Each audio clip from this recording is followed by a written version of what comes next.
Hi everybody, today I will show you how to lock a tab in Google Sheets. So let's begin.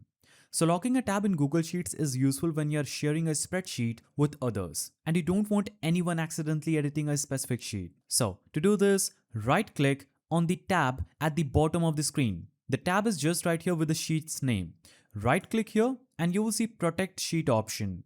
Click this and a panel will open up on the right side of your screen. You'll see the sheet name already filled in just right here. You can also add a description if you want. In this section, something like do not edit just to make it clear to others. Now, click on set permissions option. A dialog box will pop up with two options. The first option is to show a warning when someone tries to edit it. So you can select this and this doesn't fully block them, but it does show them a warning message before they make any changes. The second option is restrict who can edit this range. Select this one if you want full control. Make sure you choose only you and click done. Once you select restrict editing, you can choose a specific people from your shared list who are allowed to make changes. Everyone else will only be able to view the sheet but not edit it. Hit done and your tab is now locked. You can see it just right here.